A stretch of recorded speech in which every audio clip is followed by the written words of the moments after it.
डहाणूमधून डहाणू विधानसभेमध्ये बहुजन विकास आघाडीला मोठं खिंडार पडल्याचं समोर आलंय। कारण भाजपचे उमेदवार त्यांनी जाहीर पाठिंबा दिलेला आहे। मतदानाच्या एक दिवस अगोदरच माघार घेत भाजपला पाठिंबा दिल्याचं कळतंय। भाजप जिल्हाध्यक्ष भरत राजपूत यांच्या उपस्थितीमध्ये हा पाठिंबा दिल्याची माहिती आहे। सुरेश पाडवी यांची भाजपमध्ये पुन्हा घर वापसी झाल्याचं पाहायला मिळतंय। बातमी पाहतोय डहाणूमधून। अधिकची माहिती घेऊयात आमचे प्रतिनिधी जितेंद्र पाटील आपल्या सोबत आहेत। जितेंद्र, उद्या मतदान आहे, काही तास शिल्लक आहेत आणि त्यामध्येच बहुजन विकास आघाडीला मोठं खिंडार डहाणू विधानसभेतून। नक्की श्रद्धा, डहाणू विधानसभेमध्ये निवडणुकीच्या एक दिवस आधीच मोठी राजकीय उलथापालथ झाली आहे। बहुजन विकास आघाडीचे उमेदवार सुरेश पाडवी यांनी आज भाजप उमेदवार विनोद मेढा यांना जाहीर पाठिंबा दिला आहे।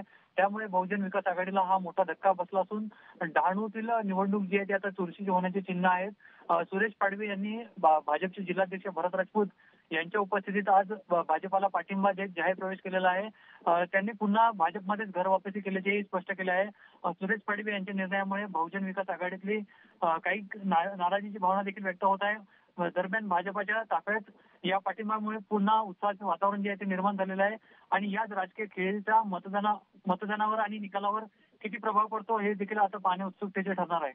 नाही, पण मतदानाच्या एक दिवस अगोदर माघार घेतली तर डहाणूमध्ये आता राजकीय रंग कसे दिसतील, कशी समीकरणं असणार आहेत यापुढे आता? नक्कीच बघितलं तर डहाणूमध्ये महायुतीचे भाजपचे उमेदवार विनोद मेढा, त्याचबरोबर महाविकास आघाडीचे मार्क्सवादी कम्युनिस्ट पक्षाचे उमेदवार विनोद निकोले यांच्यामध्ये जी थेट लढत जी आहे आता होणार आहे। मात्र बहुजन विकास आघाडीचे जो मोठा मतदार होता तो आता कुठेतरी भाजपच्या वाटेला गेलाय। त्यामुळे आता जी लढत जी होणार आहे थेट लढत आहे आणि ही चुरशीची लढत होणार आहे श्रद्धा। हो, भाजपचे उमेदवार विनोद मेढा यांना जाहीर पाठिंबा दिलेला आहे। काय कारण आहेत त्यांनी घर वापसी करण्याची भाजपमध्ये? त्यांच्याकडून काही स्पष्टीकरण आलेलं आहे का?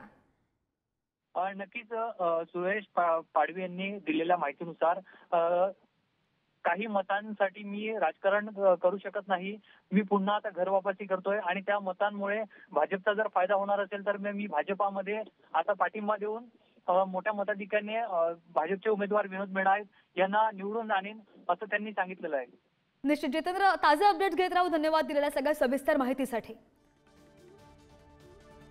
मतं खाण्यापेक्षा एखाद्या चांगल्या उमेदवाराला जर निवडून दिलं तर आमच्या ज्या ग्रामीण पट्ट्याचा विकास खुंटलेला आहे, गेले 5 वर्ष खुंटलेला आहे, तो जास्त गतीने अजून पुढे जाईल अशी माझी इच्छा होती। म्हणून मी भरतभाईंच्या आदेशाने आणि सर्व माझे कार्यकर्त्यांच्या आदेशाने मी त्यांना जाहीर पाठिंबा दिला।